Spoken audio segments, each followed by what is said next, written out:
बहुत ही प्यारे बच्चों, पाठ 10 चिड़िया का गीत। आपने गुरुमुखी से देवनागरी, पंजाबी से हिंदी अपनी पाठ्य पुस्तक से देखकर अपनी कॉपी पर लिख लेनी है। उसके बाद आते हैं हमारे प्रश्न उत्तर। पहला प्रश्न है, चिड़िया का घर का आकार सबसे पहले कैसा था? उत्तर, चिड़िया के घर का आकार सबसे पहले अंडे जैसा था। आगे प्रश्न है, चिड़िया का घोंसला किस चीज से बना था? उत्तर, चिड़िया का घोंसला सूखे तिनकों से बना था। अगला प्रश्न, पेड़ की शाखाएं कैसी थी? उत्तर, पेड़ की शाखाएं हरी भरी और कोमल थी, जिन्हें हम सुकोमल कहते हैं। आगे है उत्तर 4-5 वाक्यों में दें। पहला प्रश्न, खुले आसमान में उड़ते हुए चिड़िया को क्या समझ में आया? उत्तर, खुले आसमान में उड़ते हुए चिड़िया को समझ में आया कि वह संसार बहुत बड़ा है। यह संसार उसके अंडे जितना या छोटे से घोंसले जितना ही नहीं है, बल्कि इसका तो कोई और छोर ही नहीं है। इसके बाद आपने कविता की पंक्तियां पूरी करनी है। यहाँ पर अधूरी छोड़ी हुई है, आपने कविता में से पढ़कर इनको याद करके इनको पूरा करना है। उसके बाद एक चित्र बना हुआ है, उसमें कुछ शब्द लिखे हुए हैं। यहाँ से हमने पर्यायवाची शब्द को चुनकर इनके सामने लिखने हैं।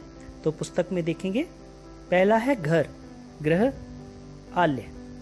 उसके बाद है संसार, जग, जगत। आगे है घोंसला, नीड, घरौंदा।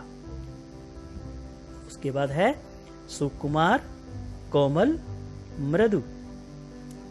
आगे है शाखा, टहनी, डाली। आगे है आसमान, नभ, गगन। उसके बाद आते हैं विपरीत शब्दों का मिलान करें। इसमें सबसे पहले हैं सूखे, हमने मिला देना है इसको सामने, गीले, सुकुमार, कठोर, पहले, बाद में, दूर, पास, हरी भरी, सूखी, बड़ा, छोटा।